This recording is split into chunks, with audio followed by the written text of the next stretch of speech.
या ठिकाणी मोठ्या संख्येने उपस्थित राहिला त्याबद्दल परिवर्तन पॅनलच्या वतीने सर्वप्रथम मी आपल्या सर्वांचं सहर्ष स्वागत करतो। मित्रांनो, आपल्याला माहिती आहे की आदरणीय प्रवीण भाई माने हे जनतेचे उमेदवार आहेत। त्यांना जनतेने उभे केले आहे। प्रवीण भाई माने यांचा जर आपण इतिहास पाहिला तर प्रवीण भाई माने यांनी गेले 10-12 वर्ष जिल्हा परिषदेचे सभापती असताना घराघरामध्ये त्यांनी काम पोहोचवले। सामुदायिक विवाह सोहळे असतील, नेत्रदान शिबिर असतील, त्याचप्रमाणे अशा अनेक विकास योजना त्यांनी या ठिकाणी वेळ कमी असल्यामुळे मी अधिक त्यांचं या ठिकाणी कार्य सांगत नाही, पण मी एवढंच या ठिकाणी आवर्जून नमूद करतो की गेल्या वर्षी उन्हाळ्याचे दिवस होतं, राष्ट्रवादी काँग्रेस पक्ष फुटला होता आणि आदरणीय पवार साहेब, आदरणीय सुप्रियाताई आणि तमाम राष्ट्रवादी काँग्रेसच्या कार्यकर्त्यांवर दुःखाचा डोंगर कोसळला होता। अशा परिस्थितीमध्ये आमच्या प्रवीण भाई मानेने संपूर्ण इंदापूर तालुका डवळून काढला, गावोगावामध्ये सभा घेतल्या, बूथ कमिट्या स्थापन केल्या। आज आम्ही बूथ कमिटी स्थापन केली की दुसऱ्या दिवशी त्या बूथ कमिटीतले निम्मे मेंबर दबावाखाली पळून जायचे, परत आम्ही दुसऱ्या दिवशी बूथ कमिटी तयार करायचो आणि प्रवीण भाई यांनी संपूर्ण तालुका 70-80 गावं पिंजून काढली, बूथ कमिट्या स्थापन केल्या, नवीन पदाधिकारी निर्माण केले आणि सुप्रियाताई सुळे यांच्या बाजूने वातावरण निर्माण केलं। परंतु ज्यावेळेस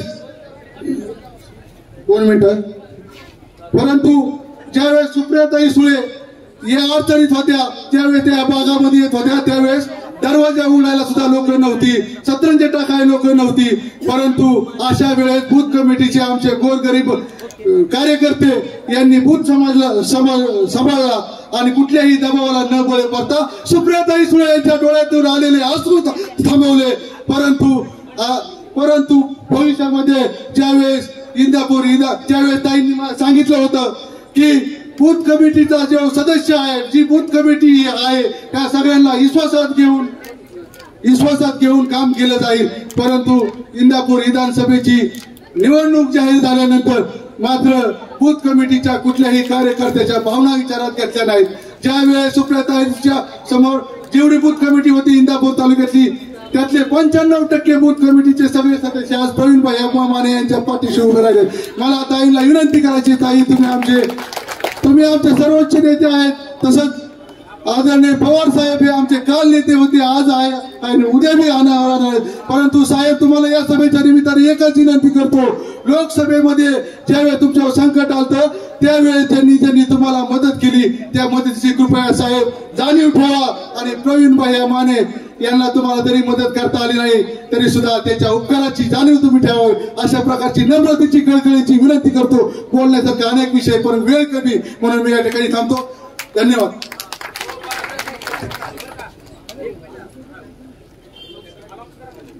या ठिकाणी सन्माननीय काजरमधील विविध कार्यकारी सोसायटीचे चेअरमन, ओबीसी संघाचे इंदापूरचे अध्यक्ष सन्माननीय बाळासाहेबजी मेत्रे यांचा सर्व नेत्यासह पक्षप्रवेश या ठिकाणी माननीय उपसरपंच काजरचे सहित पक्षप्रवेश होतोय। दत्तात्रयजी पांडे सर, पोरेश्वर विद्यालयाचे माजी प्राचार्य यांचा देखील या ठिकाणी पक्षप्रवेश होतो। या सर्वांना विनंती, आपण व्यासपीठावरती यायचं आहे। सर्वांना विनंती आहे, आपण व्यासपीठावरती यायचं आहे।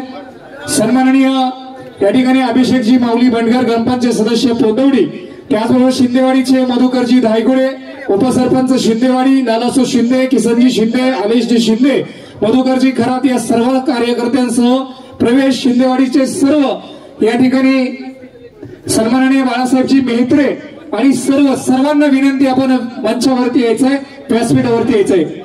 सन्माननीय पांढरे सरांनाही विनंती, आपण मंचावरती यायचंय। दत्तात्रयजी पांढरे सरांना विनंती की आपण व्यासपीठावरती यायचंय।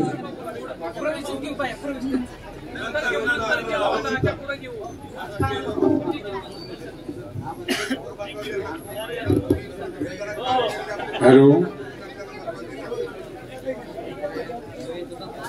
येत्या 20 तारखेला होऊ घातलेल्या विधानसभेच्या निवडणुकीच्या प्रचारार्थ या ठिकाणी उपस्थित असलेले परिवर्तन विकास आघाडीचे सन्माननीय उमेदवार माननीय प्रवीण भैया माने या इंदापूर तालुक्याचा, पुणे जिल्ह्याचा तरुण चेहरा, एक अतिशय अभ्यासू व्यक्तिमत्व सन्माननीय मयूरदादा पाटील, सन्माननीय व्यासपीठ, या ठिकाणी आपण बघतोय परिवर्तन विकास आघाडीचे उमेदवार माननीय प्रवीण भैया मानेंना तरुणांचा, या तरुणाईचा किती उत्स्फूर्त पाठिंबा आहे। या तालुक्यामध्ये ज्या ज्या ठिकाणी आम्ही गेलो त्या ठिकाणी असाच उत्स्फूर्त पाठिंबा प्रवीण भैयांना मिळत आहे आणि हीच विजयाची नांदी आहे। मित्रांनो, आम्ही प्रवीण भैयांना पाठिंबा देत असताना काही आम्ही अपेक्षा त्यांच्या समोर ठेवलेल्या आहेत। या विभागामध्ये नव्हेच या तालुक्यामध्ये शेतीचा प्रश्न मोठ्या प्रमाणात मोठा भेडसावत आहे। शेतीला लाईट मिळत नाही, मिळाली तर ती रात्रीच्या वेळेस मिळती। पिकं जळत असताना आपल्याला उघड्या डोळ्याने बघावं लागत आहे। त्या पट्ट्यामध्ये मच्छीमारांचा प्रश्न खूप मोठा आहे। त्याचबरोबर ती आपल्या ओढ्यांवरती बुडीत बंधारे होणं गरजेचं आहे। बुडीत बंधारे झाले तर शेतीचा प्रश्न बऱ्यापैकी मार्गी लागेल। ऊसाचा प्रश्न आहे, त्याचबरोबर शेतीमालाला योग्य भाव मिळण्याचा प्रश्न आहे। या सगळ्या प्रश्नांवरती आम्ही प्रवीण भैयांशी चर्चा केली आणि त्यांनी आमच्या अगोदरच त्यांचे नियोजन असल्याचं त्यांनी सांगितलं। येत्या काळामध्ये शेतकरी असू द्या, सगळ्या प्रश्नांची त्यांना जाण आहे, सगळ्या प्रश्नांवरती त्यांचा एक प्लॅन तयार आहे। त्याचबरोबर आपल्या भागामध्ये उजनी बॅकवॉटरला भिगवण असू द्यात, कुंभरगाव असू द्यात, डाळस, पळसदेव, गंगावळण आदी भागामध्ये आपल्याकडे परदेशी पक्षी येत असतात। खूप मोठा एक चांगला आपल्याला व्यवसाय या ठिकाणी निर्माण होऊ शकतो। त्याच्यावरती पर्यटनाच्या संदर्भात चांगलं काम केलं तर आपल्या तरुणांना चांगल्या प्रकारे एक हाताला काम मिळेल, व्यवसायाला चालना मिळेल। त्या संदर्भातही आम्ही भैयांना विनंती केलेली आहे। आरोग्याचा प्रश्न आहे, भिगवणमध्ये ट्रॉमा सेंटर सुरू झालं, त्याच्या उद्घाटनाला आज माझे आमदार साहेबांच्या फडाचड लागली होती। आज यांनी केलं की दुसऱ्या दिवशी दुसरी करत होते, परंतु त्या ठिकाणी कुठल्याही सुविधा उपलब्ध नाहीत। ज्या मशिनरी आल्या होत्या त्याही बंद पडल्यात, हे कारण देऊन त्या मशिनरीतून हलवण्यात आलेले। बंद पडलेल्या मशिनरी आल्या होत्या का मुळातच डुप्लिकेट मशिनरी आणल्या होत्या हे माहित नाही, कारण त्या चालूच नाही झाल्या तर मग त्या बंद कशा पडल्या, असे अनेक प्रश्न आहेत। बेरोजगारीचा प्रश्न आहे। आमच्या दलित समाजामध्ये शिक्षणाचं प्रमाण खूप मोठ्या प्रमाणात वाढलेलं आहे। तरुण गावोगावी शिकलेले आहेत, परंतु त्यांच्या हाताला काम नाही। त्यांना काम देण्यासाठी आपण कारण हे भिगवण हा परिसर असा आहे की इथून रेल्वे जवळून गेलेली, हायवे मार्ग आहे, पाणी मुबलक आहे, उद्योगधंदे MIDCचा एरिया आहे। या ठिकाणी जर आपण आपल्या माध्यमातून सोनाई परिवार असू द्यात किंवा आपल्या मित्र परिवाराच्या माध्यमातून या ठिकाणी उद्योग व्यवसाय उभे राहिले तर या परिसरातील तालुक्यातील तरुणांना काम मिळेल आणि त्या मार्फत त्यांच्या बेरोजगारीचा, त्यांच्या कुटुंबाचा उदरनिर्वाहाचा प्रश्न सुटेल। कारण तालुक्याचा विकास करत असताना चौफेर विकास झाला पाहिजे। कारण आतापर्यंत आपण दोन्ही आजी माजी आमदार मंत्र्यांना निवडून दिलेलं आहे, परंतु तालुक्याचा चौफेर विकास झालेला नाही।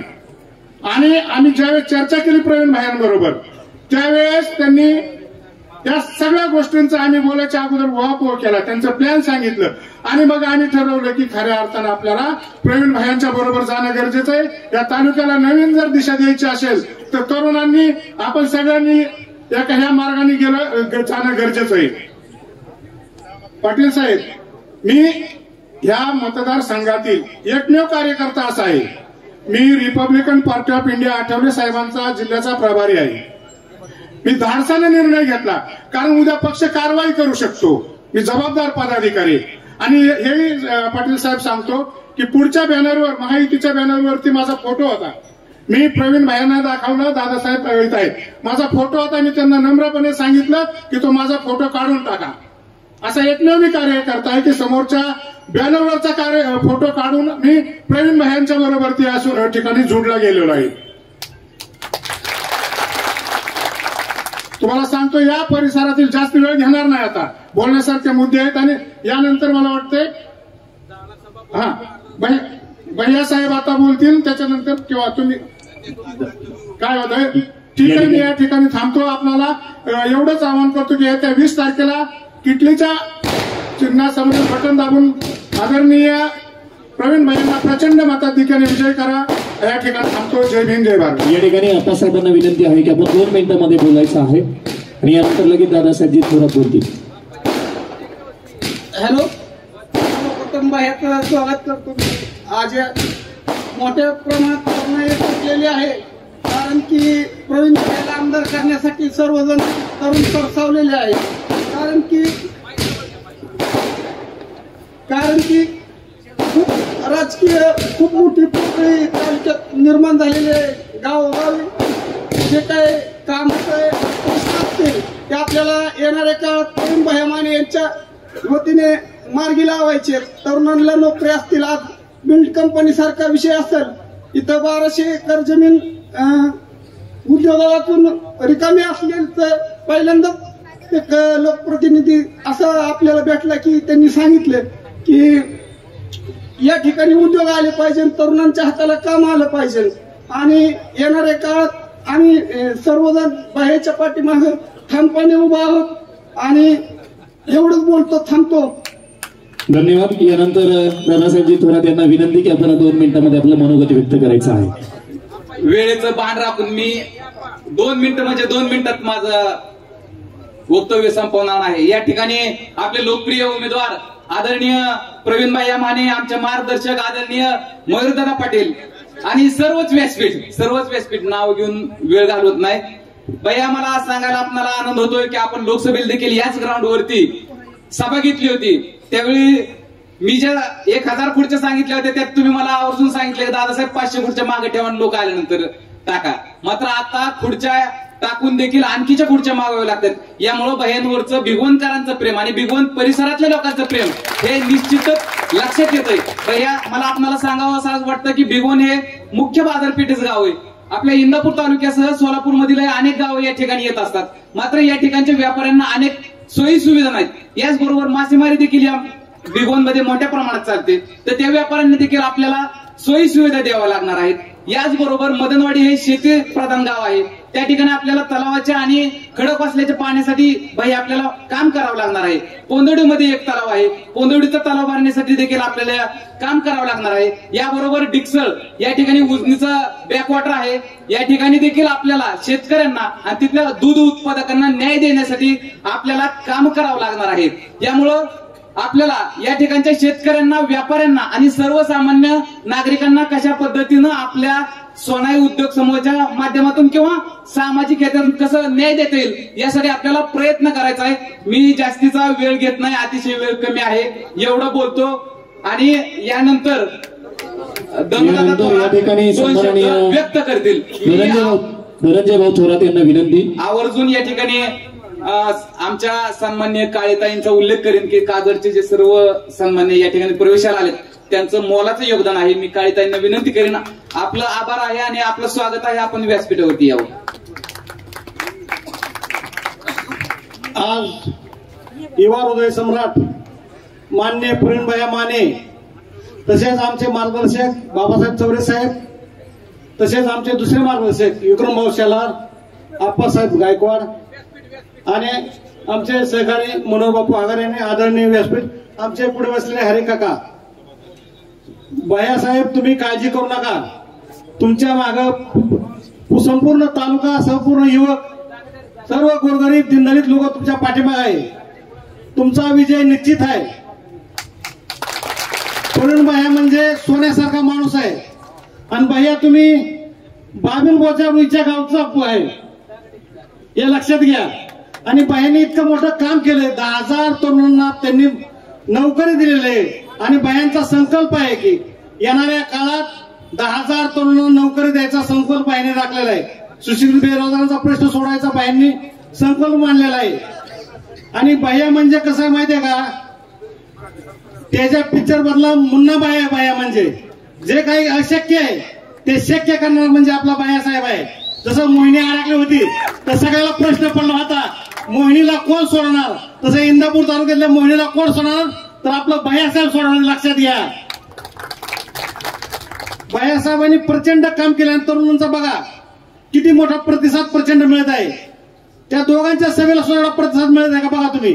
आज भैयासाहेबांचा कुणी पाठीमागे नेता नसताना, फक्त माने दादा आणि चौरे साहेब असताना आज एवढा मोठा एवढी मोठी गर्दी व्हायचं म्हणजे सोपं नाही.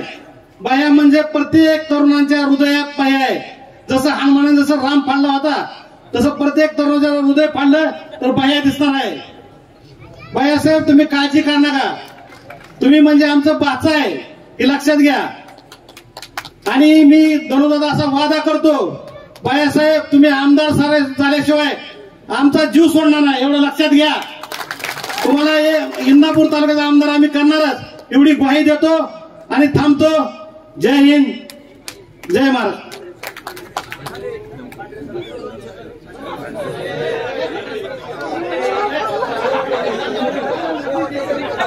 या ठिकाणी सन्माननीय पांढरे सर आपल्या सर्वांना संबोधित करते. सरांसाठी एकदा जोरदार टाळ्या वाजवूयात आपण. सन्माननीय दत्तात्रयजी पांढरे सर.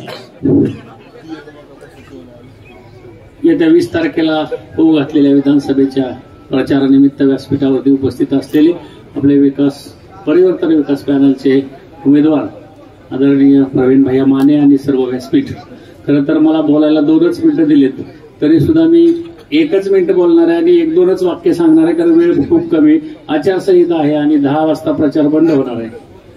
त्या निमित्तानं मी 1-2 शब्द सांगतो, कारण या इंदापूर तालुक्याचा भावी आमदार म्हणून आपण भैयांकडे पाहतोय आणि हे इतकं समर्पक आहे. याचं कारण असं आहे की या भिगवण गावाला एक परंपरा आणि एक इतिहास आहे. तुम्हाला एकच गोष्ट मी सांगणार आहे की 1995 साल कोणाला आठवत असेल तर त्या काळामध्ये परिवर्तन करण्यामध्ये सिंहाचा वाटा हा भिगवण गावचा होता. हे मी प्रत्यक्ष अनुभवलेलं आहे आणि तीच वेळ आता आलेली आहे. आणि त्यानुसार या भिगवणकरांच्या साक्षीनं मी सांगतो की या वर्षी परिवर्तन झाल्याशिवाय राहणार नाही. ही एक काळ्या दगडावरची पांढरी रेघ आहे. आणि प्रवीण भैया माने हे पुढच्या 5 वर्षातले इंदापूर तालुक्याचे आमदार असतील. ते फक्त 5 वर्षासाठी नसतील, कारण ते एक तरुण तरफदार नेतृत्व आहे, उदयन नेतृत्व आहे. त्यांच्या पुढे अनेक कामं त्यांनी अभ्यासलेली आहेत, त्यांनी त्याचा प्लॅन केलेला आहे आणि इंदापूर तालुक्याच्या सगळ्या अडचणी त्यांना माहिती आहेत. जिल्हा परिषदेच्या माध्यमातून त्यांनी अनेक कामं केलेली आहेत, अनेक ठिकाणी त्यांनी दौरे केलेले आहेत. त्याच्यामध्ये इंदापूर तालुका संपूर्ण त्यांना ज्ञात आहे आणि त्यानुसार ते त्या परीने काम करतील. आणि या निवडणुकीमध्ये त्यांना विजयी करण्यापासून कुणीही रोखू शकणार नाही यात मला तिळमात्र शंका नाही. कारण इथं आल्यानंतर मला असे अनेक चेहरे दिसले की मला वाटतच नव्हतं की ते इथं असतील आणि ते इथं आहेत. याचा अर्थ नक्कीच प्रवीण भैया माने पुढच्या पंचवार्षिकला आमदार असतील आणि त्यांच्यावरती एक जबाबदारी असेल की पुढचे 15-20 वर्ष ते आमदार राहतील. याची ग्वाही मी देतो आज, कारण त्यांच्या कामाची पद्धत मी जवळून पाहिलेली आहे आणि त्यांच्यामध्ये असलेली तळमळ, एक तळागाळातला कार्यकर्ता म्हणून त्यांनी या राजकारणामध्ये पदार्पण केलं आणि त्यांना प्रत्येक ठिकाणी आतापर्यंत यश येत गेलंय. त्यांच्या पदरी अपयश कधीही येणार नाही याची ग्वाही देतो आणि पुढच्या पंचवार्षिकला या विधानसभेचे आमदार प्रवीण भैया माने असतील असं मी जाहीर करतो इथंच आणि मी थांबतो. जय हिंद. यानंतर शरद नानांना विनंती की अगदी 2 मिनिटांमध्ये. राजन आणि शिंदेवाडी मधले अनेक कार्यकर्ते माझ्याबरोबर आलेले आहेत. त्या सर्वांचं नामोल्लेख मागाशी झालेला आहे. त्या सर्वांचा या विकास परिवर्तन पॅनलला पाठिंबा आहे असं मी जाहीर करतो. सर्वांना जय भीम. या ठिकाणावरती परिवर्तन विकास आघाडीच्या प्रचारासाठी आपण सर्वजण उपस्थित राहिला त्याबद्दल सर्वांचं हार्दिक असं स्वागत करतो. आणि बंधूंनो, फक्त या ठिकाणावरती एकच गोष्ट सांगण्यासाठी उभं राहिलोय की प्रवीण भैया हे परिवर्तन घडवण्यासाठी आपण ज्या जबाबदारी त्यांच्यावरती दिलेली आहे ती 20 तारखेला आपण सर्वांनी पार पाडावी. येणारा काळ हा आपल्यासाठी अत्यंत महत्वाचा आहे, तो आपण सर्वांनी जाणून घ्यावा आणि ही सर्व जबाबदारी तरुणांनी जास्तीत जास्त आपल्या खांद्यावरती घ्यावी.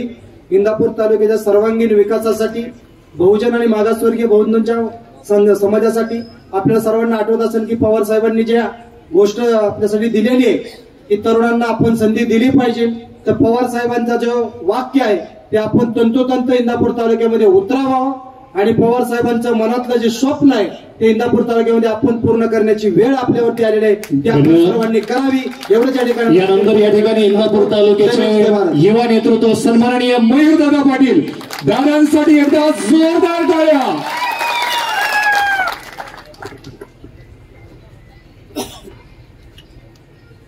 येत्या 20 नोव्हेंबरला होणाऱ्या विधानसभेच्या निवडणुकीच्या निमित्ताने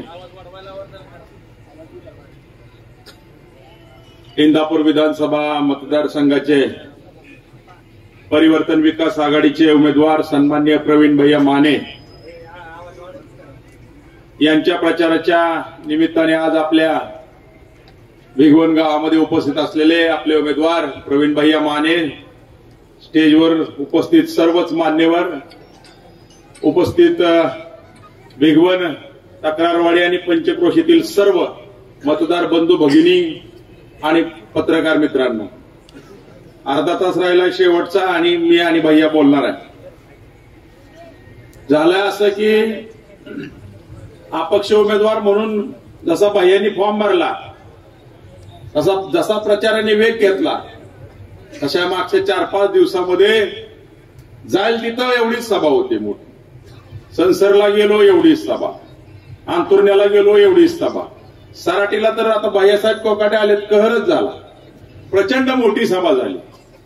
आता कळमला आम्ही गेलो होतो, तिथं पण मोठी सभा. त्यामुळं यायला थोडा उशीर झाला, परंतु मला या सर्व जनतेला धन्यवाद द्यायचंय की आपण सगळा दबाव झुगारून आज भिगवण मधील सर्व युवा मंडळी आणि मतदार या ठिकाणी उपस्थित राहिले, त्याबद्दल आम्ही उमेदवाराच्या वतीने आपल्याला धन्यवाद देतो. या निवडणुकीचं चित्र जर आपण बघितलं, या निवडणुकीमध्ये 2 आजी माजी आमदार आणि तिसरे उमेदवार म्हणजे जनतेचे उमेदवार म्हणून प्रवीण भैया माने हे रिंगणामध्ये आहेत. फार काय बोलणार नाही, कारण 10 मिनिटात मला बोलायचं. मला भिगवणकरांना एवढंच विचारायचं, आता मी सातत्याने या ठिकाणी येतो, मी मार्केट कमिटीचा सभापती होतो, त्यावेळेस इथं आमचा उपबाजार आहे. अनेक व्यापाऱ्यांशी आणि इथल्या कार्यकर्त्यांशी माझे अनेक वर्षाचे संबंध आहेत. भिगवण शहर हे इंदापूर तालुक्यात सर्वात झपाट्याने वाढणारं शहर आहे आणि भिगवणकर जे ठरवतात त्याची दिशा तालुक्यात ठरत असते. इंदापूर पासून लांब असलेलं, परंतु व्यापारी दृष्ट्या आणि व्यावसायिक दृष्ट्या अत्यंत महत्वाचं असलेलं आणि 4 जिल्ह्याच्या सीमेवर असणारं हे आपलं भिगवण शहर आहे. आपण ह्या दोघांना, एकाला 20 वर्ष संधी दिली, एकाला 10 वर्ष संधी दिली. या शहराचा विकास झाला का? ज्या शहरीकरणाच्या सुविधा, म्हणजे ज्या वेगाने भिगवण वाढतंय त्या शहरीकरणाच्या सुविधा या शहराला दिल्या का? साधं मी तुम्हाला एक प्रश्न विचारतो. चला, भिगवण आज एवढं मोठं व्यापाराचं केंद्र झालंय, हायवेवरचं, नॅशनल हायवेवरचं गाव आहे. पिण्याला पाणी आहे का तुम्हाला? फिल्टर वॉटर योजना आहे का तुम्हाला? आज अशी परिस्थिती आहे, धरण आहे तुमच्या उशाला आणि तुमच्या कोरड घशाला पडली. पाणी खाली गेलं की पिण्याच्या पाण्याची पंचायत होती. तुम्हाला विकत फिल्टर वॉटर घ्यावं लागतं. अनेकांनी तो व्यवसाय भिगवणमध्ये चालू केला, हे दुर्दैव आहे, दुर्दैव. फिल्टर वॉटर द्यायची जबाबदारी कोणाची आहे? लोकप्रतिनिधीची आहे, ग्रामपंचायतची आहे. या ठिकाणी प्रायव्हेट मधनं विकत घ्यावं लागतं पाणी. किती वाईट आहे मला सांगा. पिण्यात योग्य पाणी नाही, उजनीचं पाणी पिऊ शकत नाही माणूस. ह्याच्यावर उपाययोजना व्हायला पाहिजे होते. आज एवढ्या इमारती झाल्या सगळीकडं, हाय नागरीकरणाची सुविधा, आहेत रस्ते, कुठं बी जावा गल्लीत 2 गाड्या एका वेळेस जाऊ शकत नाही, अशी भिगवणची परिस्थिती आहे. एवढं मोठं शहर आहे, एवढी मोठी लोकसंख्या आहे, आहेत आरोग्याच्या सुविधा. इथं एक ट्रॉमा सेंटर उभा केलं भैया, चालू आहे का सांगा? तुम्ही सभापती होता आरोग्याचे, काय परिस्थिती आहे त्याची? ही जबाबदारी नव्हती का लोकांना आरोग्याची सुविधा द्यायची? इथं कुठलीही सुविधा नाही, कसला स्टाफ नाही, कुठल्या मशिनरी नाहीत. प्रायव्हेट हॉस्पिटलचा सुळसुळाट झालाय, भिगवणमध्ये झाला का? सगळ्यात जास्त हॉस्पिटल भिगवणमध्ये व्हायला लागले. म्हणजे साधी आरोग्याची सुविधा जर तुम्ही देऊ शकत नसेल, सर्वसामान्य माणसाला परवडतं का प्रायव्हेट हॉस्पिटलमध्ये उपचार घेणं, बारामतीला जाणं? इथं ट्रॉमा सेंटर असतं, एवढे ऍक्सिडेंट होतात हायवेवरती, गोरगरीब माणसं आहेत, फुकट उपचार झाले पाहिजेत की नाही? इतर सर्व ठिकाणी आहे महाराष्ट्रात, फक्त भिगवणचं चालत नाही का? तर इच्छाशक्ती नाही. भिगवणमध्ये यायचं तर फक्त मत मागायला यायचं, बाकी भिगवणकरांचा काय उपयोग नाही त्यांच्या दृष्टीने. परंतु ही निवडणूक मित्रांनो वेगळी आणि आगळी आहे. काय झालंय, या दोघांना वाटतंय की आमच्या दोघांचीच मक्तेदारी आहे इंदापूर तालुक्याचा आमदार व्हायचं म्हणतात. तिसरी व्यक्ती ह्या तालुक्याचा आमदार होऊ शकत नाही असा त्यांचा गैरसमज आहे. एक सामान्य कुटुंबातील व्यक्ती प्रवीण भैया माने, आपल्याला तर माहित आहे मानेदादांची चिरंजीव आहे. ज्या मानेदादांनी एक सामान्य कुटुंबात जन्म घेऊन एवढं हालाकीचं जीवन दादांचं सुरुवातीचं होतं, आई वडिलांकडे शिक्षणाला पैसे नव्हते, अनेक व्यवसाय केले, किराणा दुकानाचा सुद्धा व्यवसाय त्यांनी केला, मिलिटरीमध्ये सर्व्हिस केली आणि आज सोनाई उद्योग समूह उभा केला आणि 10,000 मुलांना तिथं काम दिलं, महिलांना काम दिलं, युवतींना काम दिलं. एक सामान्य कुटुंबातला माणूस जर तालुक्याच्या विकासात एवढं मोठं योगदान देत असेल तर तुम्ही तर आमदार मंत्री होता. त्यांचे चिरंजीव प्रवीण भैया माने अतिशय विनम्र माणूस, परमेश्वराने सगळं दिलंय प्रवीण भैयांना. आज तरुणाई का फिदा आहे भैया तुमच्यावर? त्यांना माहित आहे की तुम्ही कुठल्या अपेक्षेने राजकारण करत नाही. तुम्हाला ह्या राजकारण काय तुमचा जगायचा धंदा नाही, पण तुम्ही एक सेवेचं व्रत घेतलेलं हे मान कुटुंबीय आहे आणि तुम्ही त्यांचा वारसा पुढे चालवताय. युवकांच्या मनात अपेक्षा आहेत की प्रवीण भैया आमदार झाले तर आमचे रोजगाराचे प्रश्न सुटतील, आम्हाला उद्योग व्यवसायामध्ये काहीतरी मदत त्या ठिकाणी मिळेल. तरुण अपेक्षेने बघतो. यांनी काय केलं? त्या 2 आजीमाजींनी कुठली शिक्षणाची सुविधा, इंजिनिअरिंग कॉलेज सोडलं तर ह्या इंदापूरमध्ये काही नाही. हाय का मेडिकल कॉलेज, हाय का डेंटल कॉलेज, इतर एवढे नवीन नवीन कोर्सेस आलेत आहेत का हो? ज्या शिक्षण संस्था भिगवणमध्ये उभा आहेत त्या बाहेरच्या लोकांच्या आहेत. तुम्ही काय केलं दोघांनी? एक पतसंस्था काढली नाही, रोजगाराची निर्मिती म्हणजे उद्योग एक उभा केला नाही. मागचे 10 वर्ष झालं मामा आमदार आहेत. काय केलं मामांनी? एवढी मोठी संधी होती, मंत्री होते, मी विकास केला म्हणतात. 5,000 कोटी 6,000 कोटी. अरे कुठं विकास तर काय कुठं दिसत आहे इंदापूरमध्ये? विकास गायब आहे. विकासचं नाव सुद्धा मतदार यादीत नाही. अरे कसला विकास केला तुम्ही? रस्ते केले, कुत्री हाताने पायाने उकडते रस्ते, बातमी आली होती. हा विकास आहे का? बगलबच्चे निर्माण केले, जातीपातीचं राजकारण केलं या तालुक्यामध्ये. विशेषतः भिगवण भागामध्ये जो तरुण मुलगा काय व्यवसाय करायला बघितलं तर त्याला दाबायचं काम करायचं. ठराविक वेळा लोकांनीच वाळू काढायची. आता वाळू तर बंद आहे, पण आमदार साहेबाच्या आशीर्वादानं चालू होती, पण ठराविक लोकांना. गोरगरिबांना नाही ते वाहनं चालू दिली, लगे पोलीस स्टेशनच्या माध्यमातून दबाव. अरे काय करताय? तुम्हाला कशासाठी लोकांनी निवडून दिले? सर्वांगीण विकास पाहिजे का नाही तालुक्याचा? एक रस्ता केला म्हणून विकास होतो का हो? आता दुसरे आहेत त्यांचं काय झालंय? आपला सगळा प्रपंच आपला कर्मयोगीवर अवलंबून आहे. या भागातला काय छत्रपतीला होत जातो, काय कर्मयोगीची अवस्था केली हो? स्वर्गीय शंकरराव बाजीराव पाटलांनी कर्मयोगीची स्थापना केली. भिगवण पुनर्वसित गाव आहे, मुळातच त्याचे प्रश्न असंख्य आहेत. पुनर्वसनाच्या सुविधा या ठिकाणी नाहीत.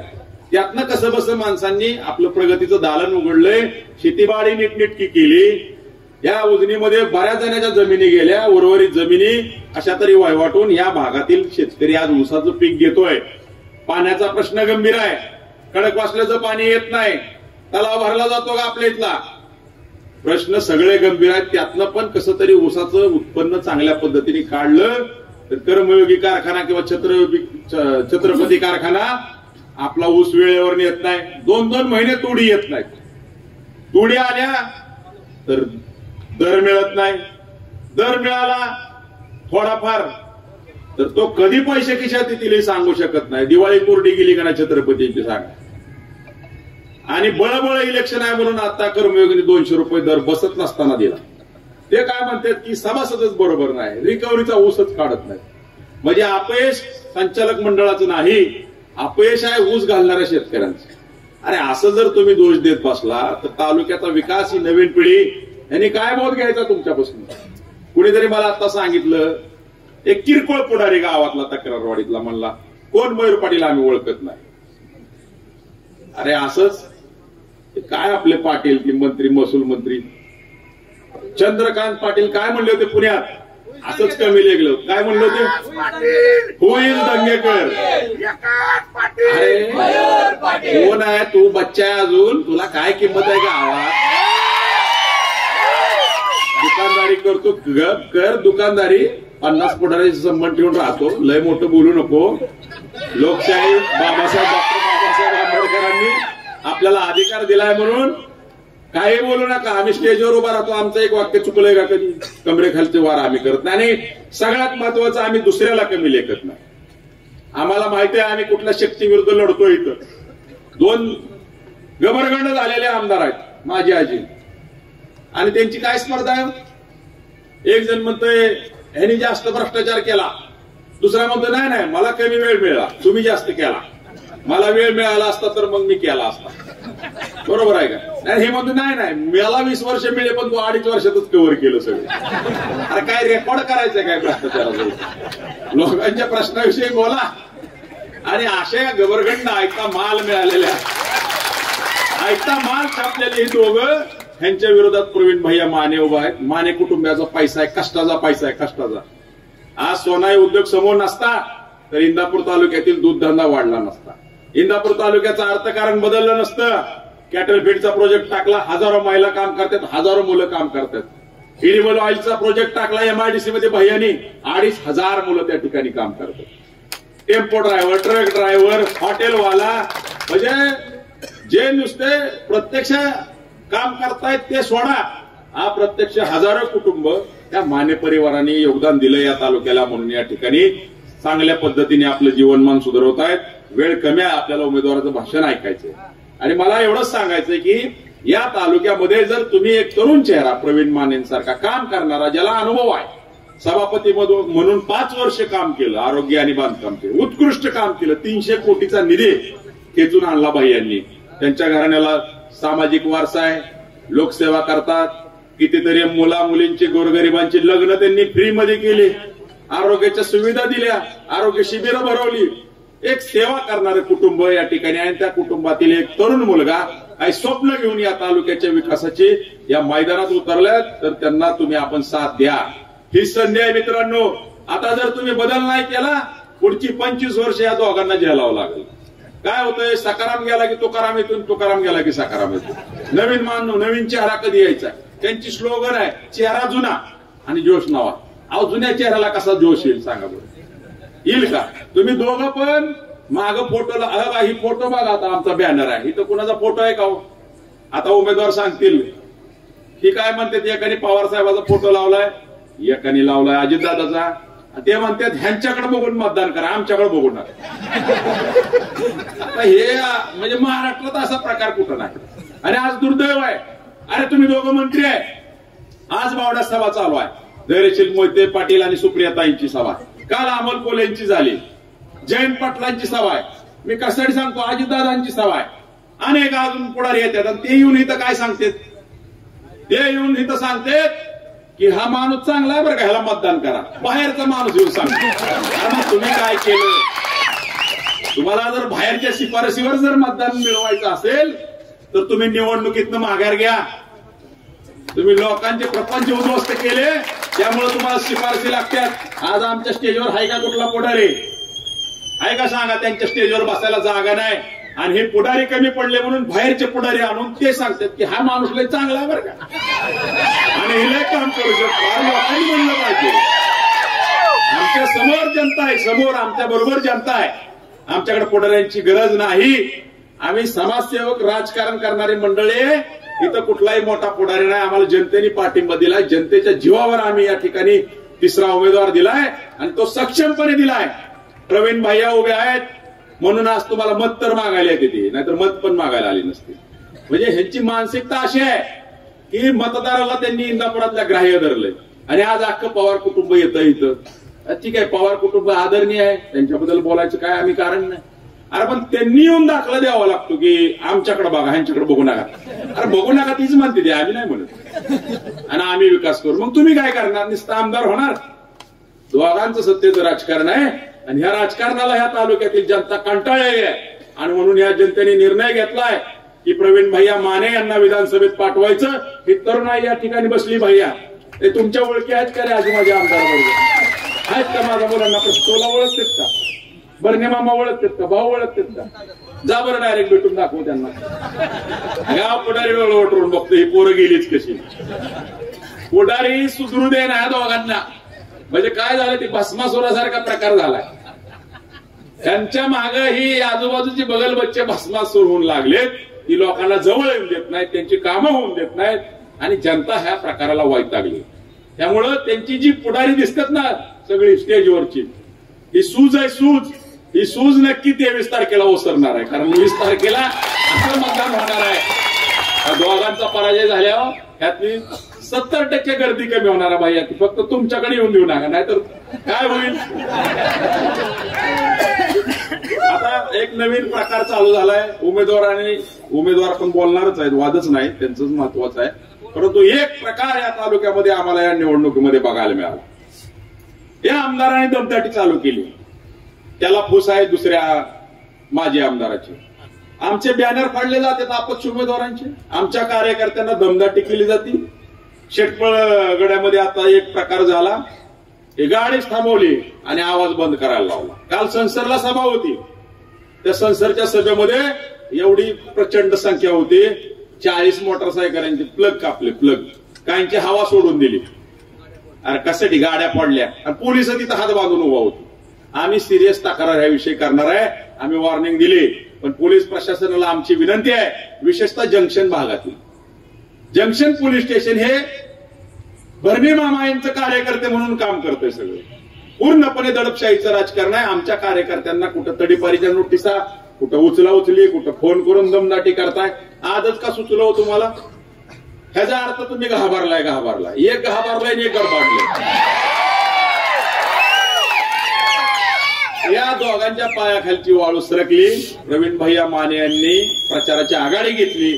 त्याला तरुणाईचा पाठिंबा आहे, महिला वर्गाचा विशेषतः पाठिंबा आहे आणि सर्वसामान्य मतदाराचा पाठिंबा आहे. म्हणून येत्या 20 तारखेला आपण कळकळीची विनंती करतो की ही दिवस पुन्हा येणार. पुढची 25 वर्ष जर गुलामगिरीपासून वाचायचं असेल तर येत्या 20 नोव्हेंबरला प्रवीण भैया माने यांच्या किटली चिन्हासमोरचं बटन दाबून त्यांना प्रचंड बहुमताने विजयी करा अशी कळकळीची विनंती करतो आणि माझे 2 शब्द संपवतो. जय हिंद, जय महाराष्ट्र. यानंतर आपले उमेदवार प्रवीण भैया माने आपल्याला या ठिकाणी दादा धन्यवाद. या ठिकाणी चौरे साहेब यांना विनंती आहे की आपण 2 मिनिटांमध्ये आपलं मार्गदर्शन करावं. अगदी 2 मिनिटांमध्ये. स्टेजवर सर्व मान्यवर, आपले लाडके प्रवीण भैया, मी भाषण करणार नाही, फक्त एकच सांगतो, आम्ही सगळ्यांनी ही निवडणूक नको बाजी आम्हाला पाहिजे. इंदापूर तालुक्याचा विकासाचा बाजी, आमचा बाजी बोलणार आहे आणि तो बाजी विजय होणार असेल तर आम्ही सगळी निवडणूक विकासावरती पुढे आणलेली आहे. आम्ही काय करणार युवकांसाठी, शेतकऱ्यांसाठी, फळबागेसाठी, ऊसासाठी हे मांडले आणि 18 तारखेला मांडणार आहे. माझी हात जोडून विनंती एक ज्येष्ठ कार्यकर्ता म्हणून सगळ्या तरुणांनी आणि सगळ्या वडीलधाऱ्यांनी ही निवडणूक जातीवादावर येऊ देऊ नका एवढ्या कळकळीची विनंती करतो आणि प्रवीण भैयाच्या किटलीवर 19 तारखेला मतदान करून एक विकासाचं दालन तालुक्याला फुलं करा अशी विनंती करून थांबतो. जय हिंद, जय महाराष्ट्र. यानंतर या ठिकाणी आपल्या सर्वांच्या जनसामान्यांचा उमेदवार आणि जनसामान्यांच्या मनातला आमदार आदरणीय प्रवीण भैया माने. प्रवीण भैया तुम आगे बढ़ो, प्रवीण भैया तुम आगे बढ़ो. एकदा हात वरती करून भैयासाठी टाळी. नमस्कार. खरं तर खूप वेळ कमी राहिलाय.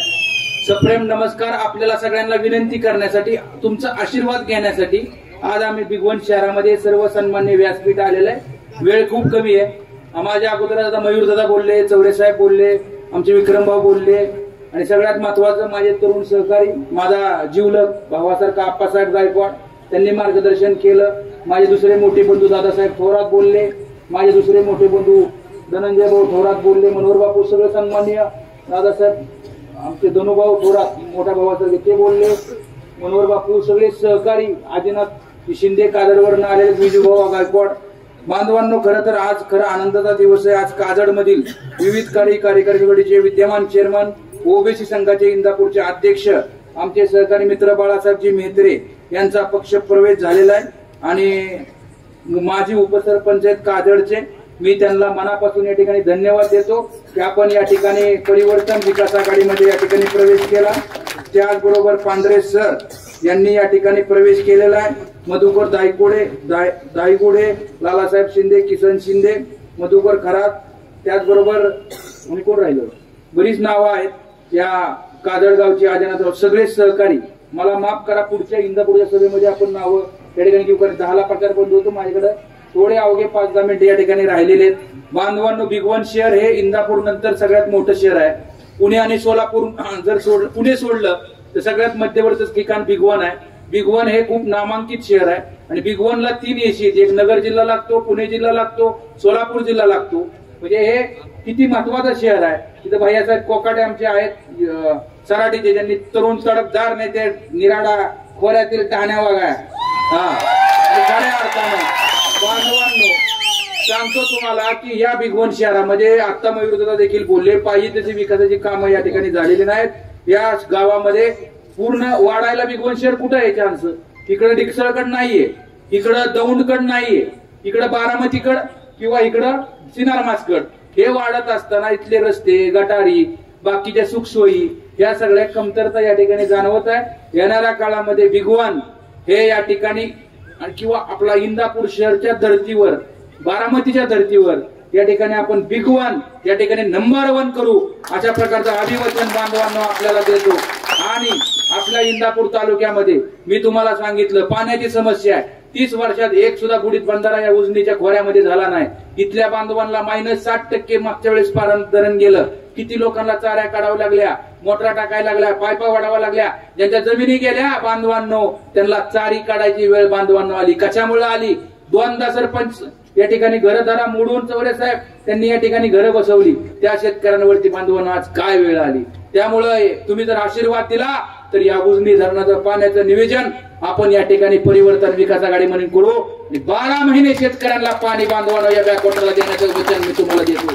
त्याचबरोबर लाईट, इथं सबस्टेशनची संख्या कमी आहे, त्यामुळे शेतकऱ्यांना दिवसा लाईट मिळत नाही, रात्रीचं मिळते. बंद चालू झाल्यामुळे शेतकऱ्यांचं हातून हात नुकसान होतं. सुरळीत लाईट आपण बांधवांनो या ठिकाणी देऊ. इथल्या तरुणांना चांगल्या पद्धतीने रोजगार देऊ. खाली आता सिनारमासच्या अलीकडे एमआयडीसी 1100 हेक्टरची एमआयडीसी, तुम्हाला माहित नाही.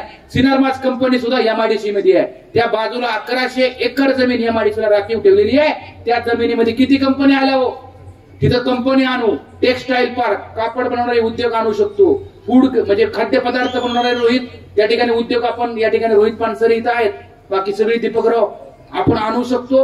आणि त्या आणल्यानंतर आपल्या तरुणांना चांगल्या पद्धतीने बांधवांना रोजगार देऊ शकतो. माझं म्हणणं आहे, 2 रस्ते नाही झाले चालतील, 10 पोरांना नोकऱ्या बांधवांना या ठिकाणी लागल्या पाहिजेत. लक्षात ठेवा. काय असं दुसरं राजकारण हे मी कुणावरही टीका करणार नाही बांधवांनो. आज आमच्यावरती लोक टीका करतात, करू द्या. मला सगळ्या लोकांना, जनतेला आवाहन करायचंय. बांधवांनो, मयूरदादांनी सुद्धा सांगितलं, आम्ही या ठिकाणी तुमच्या म्हणजे प्रतिस्पर्धी विरोधी फॉर्म भरला म्हणून आता आमच्यावर अन्याय चालू केला. बांधवांनो, परिवर्तन विकास आघाडीवर अन्याय आहे, आमच्यावर अन्याय आहे. आमचे पोस्टर भरणेवाडीत फाडले, अंतुरण्यात फाडले, शहामध्ये फाडले. मी पत्रकारांनी मला विचारलं की तुम्ही यावरती काहीतरी बोला. तेही माझे मित्र आहेत, त्यांना मी सांगितलं बांधवांनो मी नाही बोलणार त्याच्यावर. मी त्यांना एवढंच सांगितलं की तुम्ही किती जरी पोस्टर फाडले तर जनतेच्या हृदयातलं पोस्टर कोण फाडणार म्हणल्याचं उत्तर द्या. सगळं काय दादागिरीने नाही करता येत बांधवांनो, प्रेमानं जग जिंकता येतं. लक्षात ठेवा.